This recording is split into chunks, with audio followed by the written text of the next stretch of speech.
Tidak boleh ada sekolah yang atapnya runtuh. Tidak boleh ada sekolah yang tidak ada WC untuk anak-anaknya.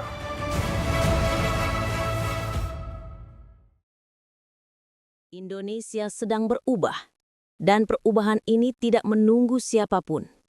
Jika kamu lengah, kamu tertinggal.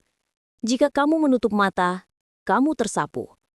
Hari ini kita membahas sesuatu yang jauh lebih besar daripada sekedar kebijakan. Ini adalah rekonstruksi masa depan.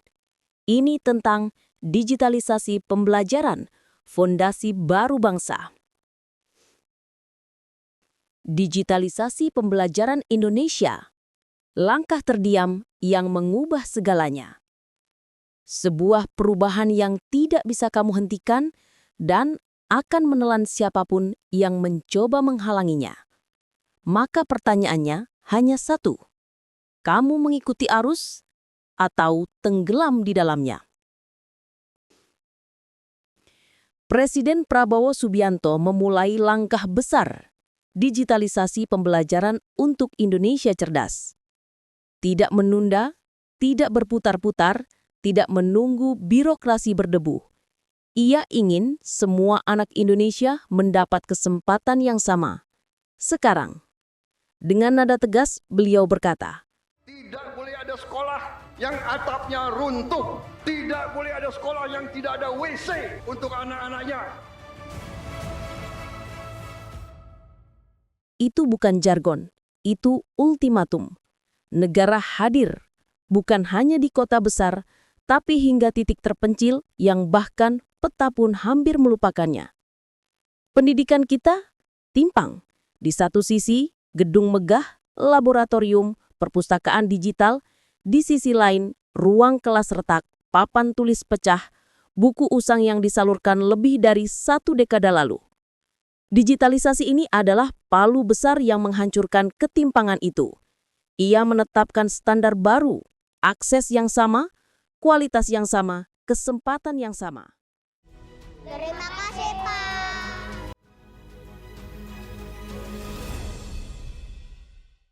Misi besar negara, satu bangsa, satu kualitas pendidikan. Pemerintah membangun ratusan sekolah baru, ribuan sekolah terintegrasi, dan memperbaiki fasilitas lama. Tidak hanya membangun dinding dan atap, tapi membangun mental generasi yang akan memimpin tahun 2045, 2050, 2075. Indonesia tidak lagi bisa mengandalkan pola lama. Dunia bergerak lebih cepat dari ego manusia. Dan negara ini tidak boleh berjalan ketika negara lain berlari. Dunia hari ini bukan dunia buku tulis. Dunia ini adalah dunia data, kecerdasan buatan, algoritma yang mengawasi setiap gerakan industri. Jika pelajar kita tidak dipersenjatai dengan teknologi, maka mereka hanya akan menjadi penonton di panggung masa depan mereka sendiri. Digitalisasi membuat anak di Merauke bisa belajar sama cepatnya dengan anak di Jakarta. Semua mendapat akses video pembelajaran, simulasi interaktif, materi pelajaran modern, hingga bimbingan digital. Tidak ada lagi alasan kami tertinggal karena tidak ada fasilitas. Negara menyediakan perangkat, platform, dan pelatihan. Yang tersisa hanya kemauan untuk belajar. Kita sering lupa bahwa guru bukan robot. Mereka bekerja dengan waktu terbatas, alat terbatas, tetapi tuntutan tak terbatas. Digitalisasi memberikan mereka senjata baru, modul modern, platform kolaborasi, alat analisis perkembangan murid. Guru yang didukung teknologi bukan hanya pengajar, mereka menjadi arsitek masa depan. Namun, ada ancaman lain. Ancaman yang tidak tampak tetapi menghancurkan dari dalam, yaitu perundungan. Presiden menjawab singkat saat ditanya soal ini. Itu harus kita atasi. 2 kata, tapi cukup untuk mengguncang. Karena bullying adalah racun yang membunuh masa depan anak sebelum mereka sempat tumbuh. Digitalisasi bukan hanya teknologi belajar, tapi juga sistem pengawasan, pelaporan otomatis, kurikulum karakter, dan ketahanan mental. Pilar baru pendidikan, aman dulu, belajar kemudian. Dalam ekonomi modern, tidak ada kekayaan yang lebih mahal daripada kualitas manusia. Bukan emas, bukan tambang, bukan nikel, tapi otak yang terlatih, mental yang kuat, kreativitas yang terus menyala. Digitalisasi pembelajaran menciptakan SDM yang bisa bersaing di dunia AI, industri otomatis, dan pasar global yang semakin brutal. Mereka yang tidak siap akan lenyap dari kompetisi. Indonesia menargetkan diri menjadi negara maju pada tahun 2045. Tidak ada negara maju yang berhasil tanpa pendidikan berkualitas. Jepang, Korea, Singapura sukses karena satu hal, mereka membangun manusia. Sekarang Indonesia mengikuti jalur itu. Bedanya, kita mengejar dalam kecepatan tinggi.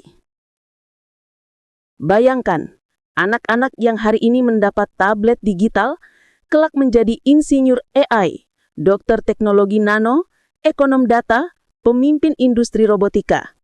Mereka tidak dibentuk untuk dunia hari ini. Mereka disiapkan untuk dunia yang bahkan belum ada. Digitalisasi pembelajaran adalah palu godam yang memecahkan batasan lama, menghancurkan tembok kesenjangan, mengusir budaya usang yang menahan kita selama dekade lama. Presiden Prabowo memahami bahwa perubahan tidak boleh lambat. Kecepatan adalah segalanya. Jika negara lain berlari, kita harus berlari lebih cepat. Maka digitalisasi pembelajaran bukan sekedar program. Ini gerakan nasional. Ini adalah deklarasi perang terhadap kebodohan, ketertinggalan, dan ketidakadilan. Masa depan Indonesia dibangun hari ini. Dibangun di ruang kelas yang diperbaharui. Dibangun melalui teknologi yang memperkuat guru dan melindungi siswa. Dibangun melalui keberanian mengambil langkah besar.